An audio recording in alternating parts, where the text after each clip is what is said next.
느헤미야 8장 13절에서 18절입니다.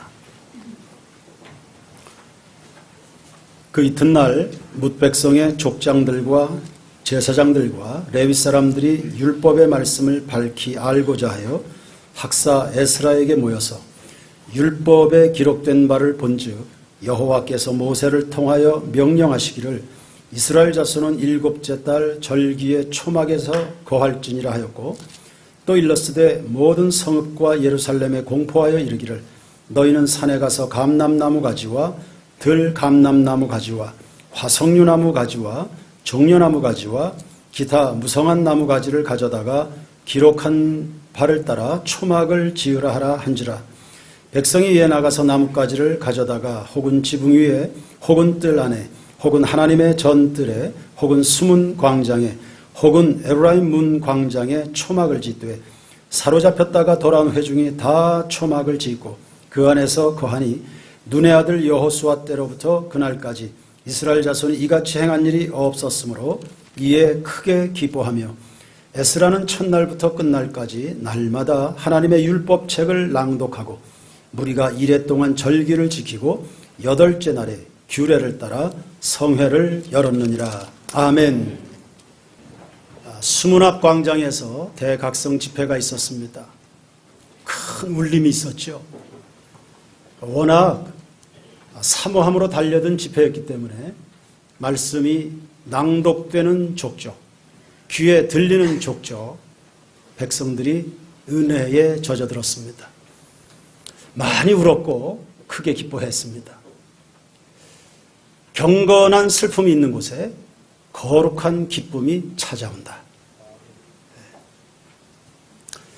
경건한, 애통하는, 결단하는, 부끄러움, 그리고 죄악을 내몰아내는 그러한 결단의 눈물이 있는 곳에 썩지 않는 진짜 기쁨이 임한다 하는 것을 알 수 있었습니다.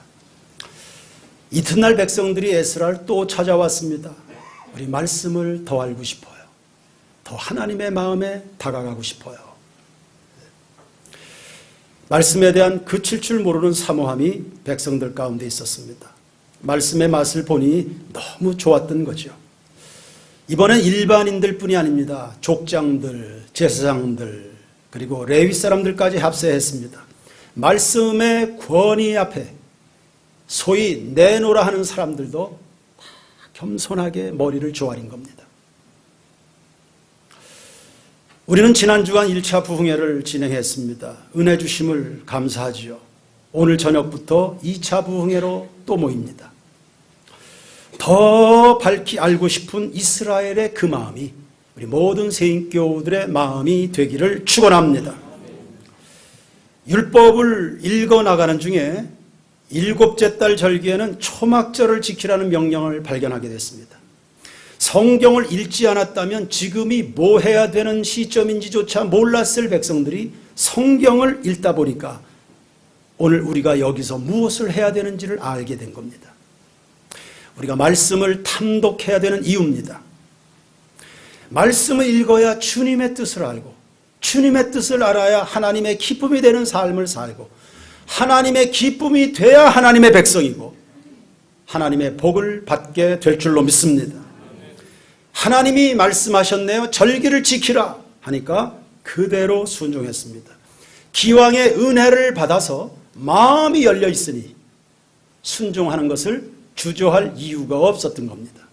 역시 은혜 받는 것 중요하고요.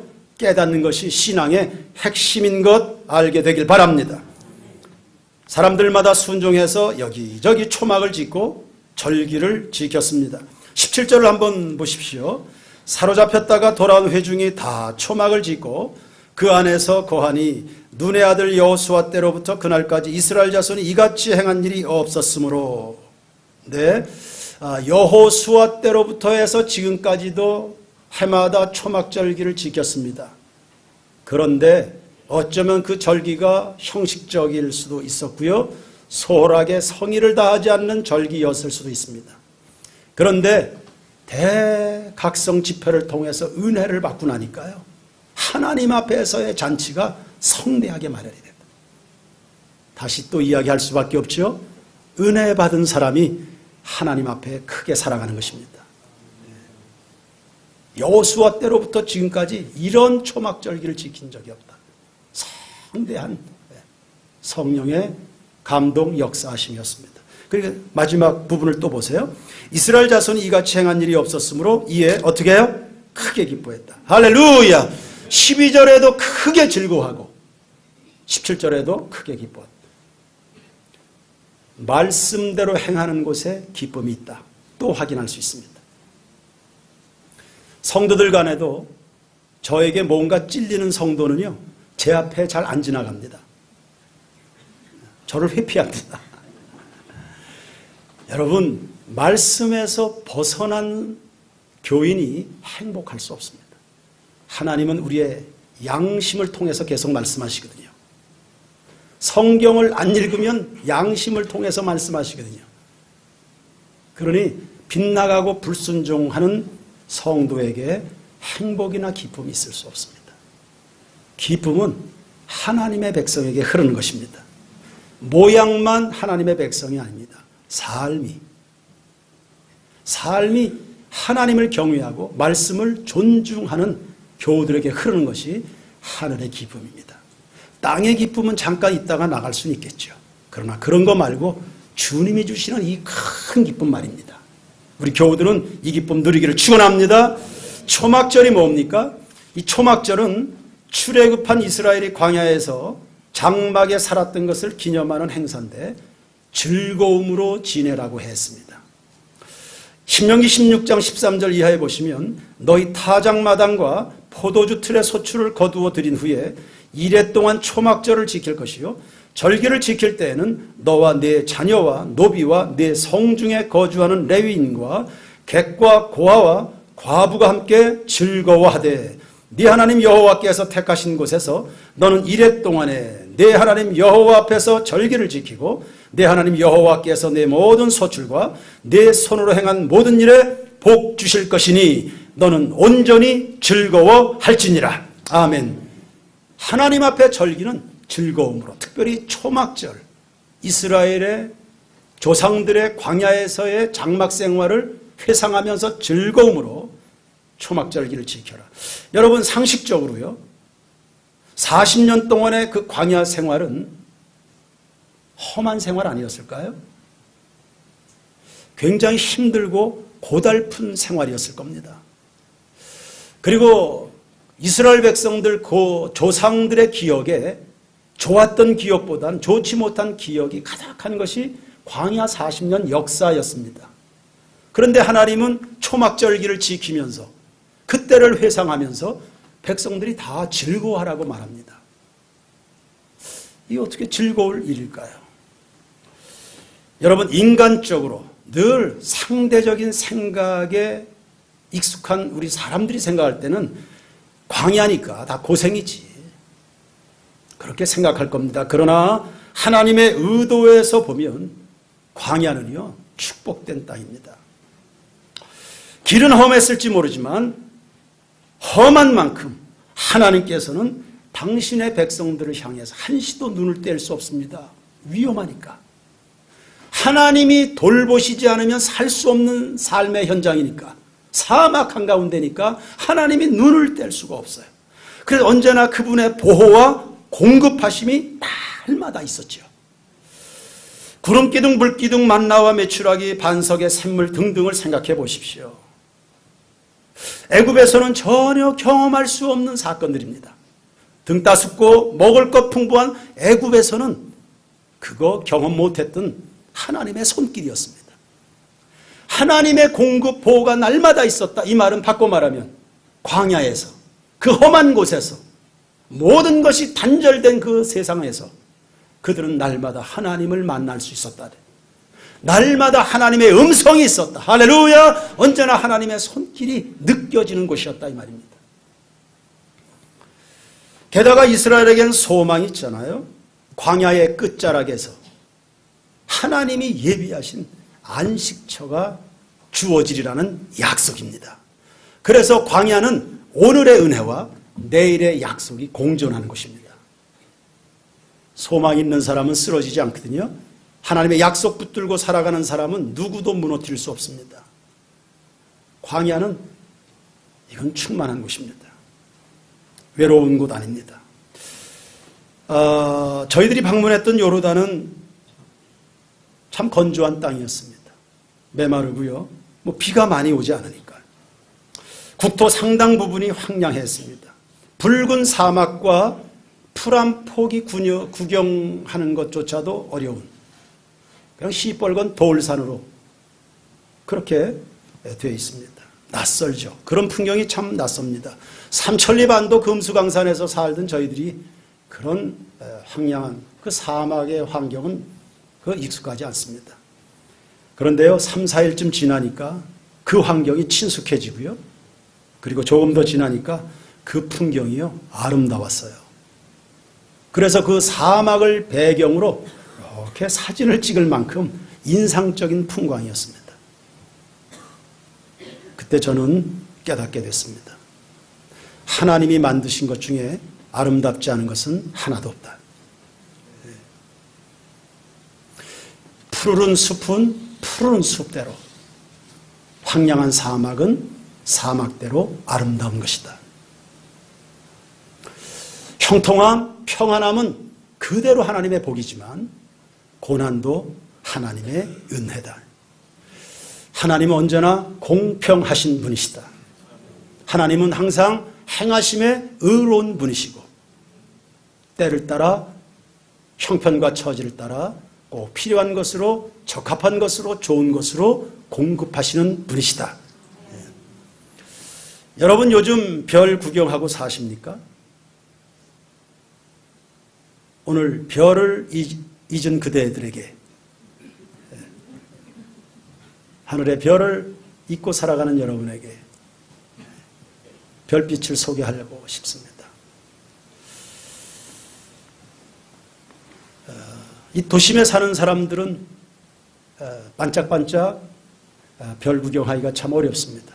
그래서 이제 때로 휴가를 맞이해서 한적한 시골에 여행을 갔을 때 그때 쏟아지던 듯한 별빛을 이제 경험 혹은 감상하곤 합니다. 요르단의 사막을 지나면서 알게 됐습니다. 아니 왜 그 별이 혹은 그 별을 왜 늘 우리가 잊고 살았을까? 저는 20년 동안 설교하면서 밤이 깊을수록 별빛이 빛난다. 이런 설교를 수도 없이 했습니다. 상식적으로 제가 지식적으로 알고 있는 이야기를 한 거죠. 그런데 그게 아니었네요. 보니까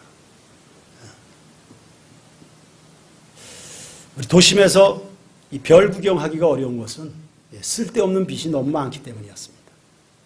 그 빛이 네온 사인, 가로등, 건물에서 새어나오는 불빛들 혹은 스마트폰에서 나오는 그 푸른 빛들 이런 빛들이 정말 하나님이 만드신 하늘의 그 아름다운 별빛을 가리고 있다는 것을 알게 됐습니다. 그래 사막에서 하룻밤을 지나게 될 때 우리가 머물렀던 그 숙소의 주인은 마지막까지 남아있었던 식당에 저녁 먹고 나서 그 식당에 불빛마저도 다 꺼주더라고요. 그래서 주변에 불이 하나도 없도록 빛이 하나도 없도록 그래서 그걸 다 꺼버리니까 깜깜하니까 그때 머리 위에 있었던 그 별빛을 감상할 수 있었습니다. 여러분 그 하늘의 그 아름다운 별은 언제나 우리 위에 있습니다. 우리가 그 별을 늘 이고 살아갑니다. 그런데 세상에 거짓된 비본질적인 빛에 의해서 그 빛을 볼 수 있는 눈을 가리우고 있었다는 사실을 알게 됐습니다. 하나님은 언제나 여러분 곁에 계십니다. 늘 여러분을 인도하고 계세요. 언제나 여러분에게 말씀하고 계시고 그 따뜻한 손길로 여러분을 이렇게 감싸 안아주시고 계십니다. 그런데 우리가 허망한 의존 대상에 시선을 빼앗겨서요. 그 하나님을 몰라보는 것입니다. 한 번도 주님은 우리를 떠나신 적이 없습니다. 우리에게 말씀을 멈추신 적도 없습니다. 우리를 향한 보호와 공급을 중단하신 법이 없습니다. 그런데 그 하나님을 잃어버리고 사는 것입니다. 그 하나님을 잃어버리고 사니 하나님이 우리 주변에 산재하도록 뿌려놓으신 그 아름다운 별들마저도 잃어버리고 살아가는 거죠. 그래서 심령들이 그렇게 곤고한 거 아닐까요? 낙심과 원망과 시기와 탐욕에 젖어서 참 피곤한 인생들을 살아가곤 했던 것입니다. 하나님은 사랑하는 사람들, 당신의 마음에 합한 사람들, 내가 온 땅을 찾다 보니까 참 저런 사람 찾아보기 힘들구나. 내가 저 사람 좀 써야 되겠다. 저 사람 높여줘야 되겠다. 일꾼으로 쓰실 법한 사람들은 다 광야로 보내서 훈련시키십니다. 그 단절된 곳에서 하나님을 선명하게 느끼라고. 다시는 잊어버리거나 의심하거나 불평하거나 혹은 하나님을 배신하지 않을 만큼 선명하게 하나님을 느낄 수 있도록, 아니 하나님만 볼 수 있도록, 그리고 진실로 세상에 허접한 것들이 아니라 진정한 우리의 모든 것, 힘, 능력, 기쁨, 구원, 승리가 되시는 하나님으로만 강한 사람이 되라고 다 광야로 보내서 훈련시키는 겁니다. 다윗도 광야에서 10수년을 훈련받았습니다. 하나님을 알 법도 한 다윗을 10수년이나 훈련. 세례요한도 광야에서, 심지어 예수님도, 바울도 3년 동안 광야로 내몰아서 거기에서 하나님만 바라는 훈련을.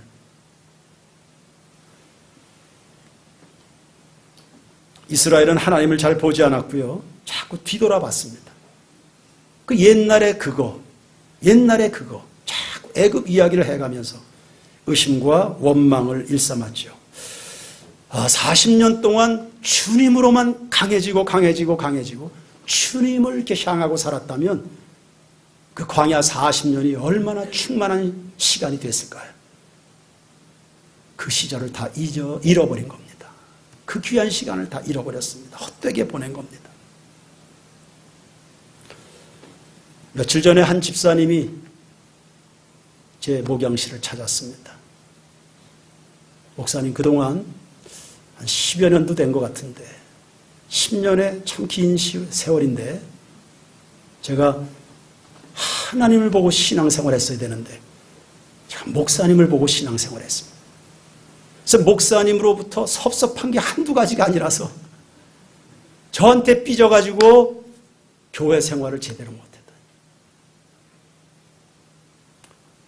신실했던 아버지 장로님, 정말 하나님 사랑했던 어머니 권사님에게서 예수 어떻게 믿고 교회 어떻게 섬겨야 되는지 다 알고 자라난 제가 그냥 목사님을 바라보고 늘 그 섭섭한 마음에 교회 생활을 10년 넘는 세월을 그냥 허송세월 보냈다. 저 이제 앞으로 정신 차려서 예수 잘 믿을 겁니다. 저 잘할 수 있습니다. 잘할 만한 충분한 자질이 저에게 있습니다. 그렇게 저에게 눈물을 쏟으면서 이렇게. 그래, 교회 설립 20주년을 맞이하면서 저는 그렇게 생각했습니다. 하나님이 저에게 참 귀한 선물 주셨다. 여러분, 인생의 부등호가 어느 쪽으로 더 커져 있습니까? 어느 쪽으로 더 커져 있습니까? 사울 왕에게 있어서 다른 빛은 다윗이었습니다. 그를 부르신 하나님을 잃어버리고 다윗에게 정신 팔려서 그 소중한 인생 다 잃어버렸습니다.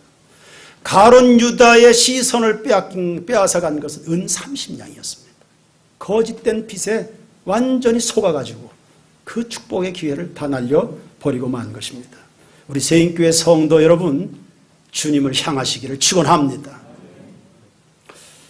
다윗은 목동 시절에 불 꺼진 들판에서요, 밤을 지내면서 그 선명한 하늘의 별빛을 보면서 하나님의 아름다우심을 노래하지 않습니까? 주의 손가락으로 만드신 주의 하늘과 주께서 베풀어 두신 달과 별들을 내가 보오니 사람이 무엇이간데 주께서 저를 그토록 생각하시며 인자가 무엇이간데 주께서 저를 권고하십니까? 여호와 우리 주여, 주의 이름이 어찌 그리 아름다운지요. 다윗의 이 아름다운 시가 광야에서 만들어졌습니다. 광야는요, 죽는 곳이 아니고요, 외로운 곳이 아닙니다. 그건 실패한 사람들이 살아가는 곳이 아닙니다. 그건 하나님의 뜻이 있고요, 주님의 말씀이 있고요, 하나님으로 살아가는, 하나님을 배우는 훌륭한 학교인 것입니다. 여기에 낙제 점수 없이 다 여러분 A+ 학점으로 광야 학교를 다 통과하기를 주의 이름으로 축원합니다. 광야는 은혜의 땅, 하나님으로 가득한 땅. 할렐루야. 이스라엘의 1년 스케줄은 절기로 채워져 있습니다. 신년 제사로부터 시작해서 6월절 무슨 절기 한 해 동안이 다 절기로 채워져 있습니다. 지금도 초막절을 지키라 했습니다. 이 절기를 지키라 무슨 뜻입니까? 절기가 어떤 의미가 있습니까? 두 가지입니다. 하나님을 기억하는 것, 또 한 가지는 이스라엘 백성, 즉 하나님 백성의 정체성을 점검하는 시간입니다. 이런 겁니다. 나에게 있어 하나님은 어떤 분이시냐? 그리고 나는 누구인가? 나는 어디에서 와서 무엇을 하다 어디로 가는가? 이것을 점검하고 확인하는 시간이 절기입니다. 성회입니다. 집회입니다. 이스라엘 백성들이 누굽니까? 이스라엘 백성들은 애굽에서 종살이 하던 사람들입니다. 처참했습니다. 하나님이 어린 양의 피로 다 구속해내셨습니다.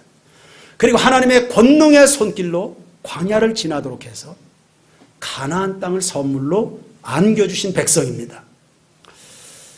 즉 말하면 이스라엘 백성들은 하나님으로 출발해서 하나님으로 살아가는 백성들인 겁니다. 그래서 신명기 8장 2절 이하에 보시면 하나님이 그리 말씀하십니다. 내가 너희들을 광야에서 낮추고 시험한 이유가 뭐냐? 사람이 떡으로만 살 것이 아니고 하나님의 입으로 나오는 모든 말씀으로 살 것이라 하는 것을 알게 하려 함이라 했습니다. 하나님의 말씀으로 산다는 말이 뭔 말입니까? 이게 내 생각이나 내 방식으로가 아니라 주님으로 살아간다는 뜻입니다. 우리는 하나님으로 살아간다는 뜻입니다. 오늘 우리는 세례와 성찬식을 거행합니다. 세례는 예수님의 십자가 대속으로 자격 없는 죄인이 주의 자녀로서 새 출발하는 것이고, 성찬식은 그 은혜를 늘 가슴에 간직한 채 또 회상하고 또 회상하고 회상하면서 하나님으로만 살아가는 하나님의 백성임을 확인하고 점검하는 시간입니다. 내가 무엇으로 살고 있는가? 내가 무엇으로 누구로 살게 될 것인가? 그래 예수님은 성찬식을 제정하시면서 이렇게 말씀하셨습니다. 이 떡과 잔을 나눌 때마다 나를 기념해라. 아멘 하시기 바랍니다. 이 떡과 잔을 나눌 때마다 나를 기념해라. 나를 기억해라. 세인교회 성도 여러분, 우리는 하나님에게 와서 하나님으로 말미암고 하나님께로 돌아가게 될 겁니다. 주님만 바라보시길 축원합니다. 주님만 바라보시길 바랍니다. 주만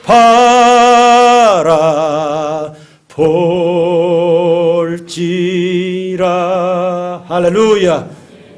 하나님을 향한 여러분의 시선을 빼앗는 것을 오늘 떡과 잔을 받으면서 다 정리하시길 바랍니다. 우리 김영민 성도 특송하겠습니다.